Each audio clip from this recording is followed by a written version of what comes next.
Well, good morning. This is Brother Peter with tidbits from the Word. By the way, my ultimate reason for these tidbits is to bring a man around to where he sees that he's lost, if he is lost, and get saved. To ask Jesus to forgive him of his sin, come in his heart, and save his soul. And then he can start living for the Lord and can start learning what the Bible said. Other than that, my second commission and duty and thing over here is to show people that you can take the Bible, you can learn it, and you can increase your knowledge in the Bible. And by increasing your knowledge in the Bible, you increase in wisdom of the Lord. And increasing in the wisdom of the Lord, you increase in your peace of mind and in your heart. And that's what the name of this message right here is, peace of mind and in your heart. Now we're reading in chapter 39 of Genesis, a good excerpt. Read verse 1 and 2. Open your Bible. Get your pen. Oh, I love this here. I made a note of it. A young preacher, a very good friend of mine, a very blessed man in God, very blessed young man, was preaching the other night. And he said, the weakest pen is stronger than the strongest mind. The weakest pen is stronger than the strongest mind. Write down things you hear and see and things you would say, I'm going to commit that for later. You won't do it. You'll forget it. You'll rack your brain all night some night trying to bring back something you heard that you wanted to be sure, commit to your mind, and you didn't write it down with your little old pen. Keep your pen handy. If somebody says something, write it down. I keep a notebook on the seat of my truck. I'm listening to a man going down the road, listening to a man preach, and I'm jotting down things he's saying that I want to have. One of my good best friends is Brother Adrian Rogers, who, by the way, is now in heaven, and I pray that if he has the ability this morning to come over here on my side and to kick-start this thing and get it to fire it up and get it to working, it's disheartening. It's like somebody said to me the other day, they wrote me a little excerpt on the computer and said, it's disheartening, isn't it, to do hundreds of those little excerpts and not anybody is using them. Well, they're done for the Lord, and the Lord's going to provide the people to read them or do whatever. And by the way, it doesn't matter how many, as long as one gets on board and starts learning by what I have learned. All I'm doing is passing on information. If you want it, you can turn on and get it. And if you don't turn on and get it. But I find out today, you can't give good information away. You can't sell it, and it's hard to find it anywhere else either. But get in the Bible and get good information. All right, here's Joseph.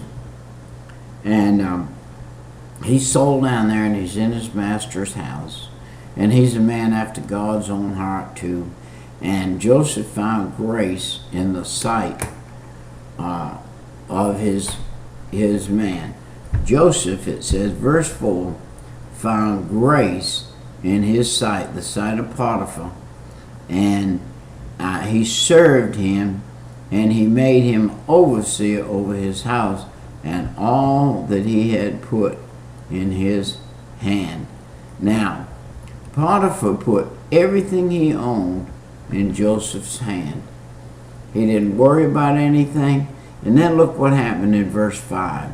It came to pass that from the time he had made him overseer in the house and over all that he had, that the Lord blessed the Egyptian's house for Joseph's sake.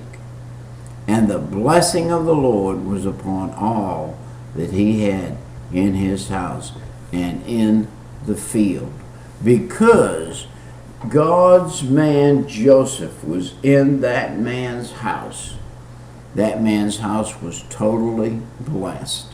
I'm here to tell you, the day Joseph was cast into prison and taken out of Potiphar's house, it went downhill.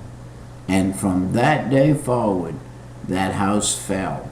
It went downhill, downhill, downhill, downhill. It was only blessed because Joseph was in it. When you take God out of the equation, you take the blessing out.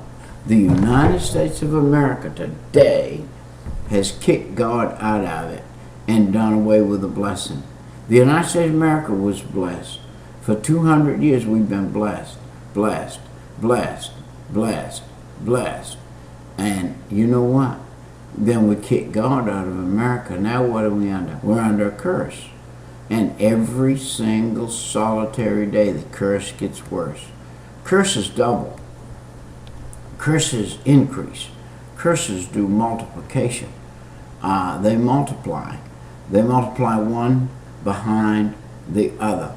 We used to do a thing. When we were skating, we were kids, and we skated on the ice pond. I was raised up north where there's ice. And we did a thing called the whip. And in the whip, you'd have 6 or 8 guys or women or girls, boys or anybody. You'd all join hands. And the last guy on the end of the whip would be joining hand, and we'd get skating just as fast as we could skate. And then we'd go around in a circle or do like a snake, do like an S. And the whip would ultimately, at the very end of it, sling the last guy off. You couldn't hold him if you wanted to. You could have your hand on his wrist like this and him on that, like that, and a grip, a death grip, like you could hold him. And when that whip snapped at the end of it, that last guy would go flying. He couldn't hang on if he wanted to. He's gone. And that's what the United States has done. We have made a whip that is going to throw the end of it off. And there's no way around it because we won't return to God. And because we won't return to God, we're in the S turn right now, fixing to snap the whip. And we snap the whip, it's going to be like all is lost at the end of this place that we are right here. Verse 6 said, and he left all that he had in Joseph's hand, and he knew not aught he had save the bread which he did eat. And Joseph was a godly person and well favored. Do you know that Potiphar said, I don't have to know anything about anything. Joseph could say to him, well, I did this or thus and so today, Mr. Potiphar. Mr. Potiphar said, Joseph, it's in your hands, son. I don't care. You don't have to tell me. You don't have to explain to me. You don't have to say anything. I see that my household is in good hands. My fields are blessed. My crops are coming in. Everything's working good. My household is good. All I'm concerned about is what is on the table tonight. And Joseph made sure when Potiphar came in, there was food on the table, the best. And God blessed Joseph. All this period of time that Joseph is serving God and he is doing well and serving the man, the devil is seeking out and searching out to deceive him. The great deceiver is after Joseph. And no matter where Joseph goes or ends up in his life, he's going to end up the same. When he was in the pit, he did not curse his brothers. When he was going down to being sold, he did not curse his brothers. When he got to Potiphar's house, he didn't say, how about you're a big wise man, go kill my brothers up there. And you know, he probably could have done that. And this is a powerful man in Egypt that could have gone and done what Joseph had. But Joseph didn't say anything about that. He just followed the Lord, did what God told him to do, and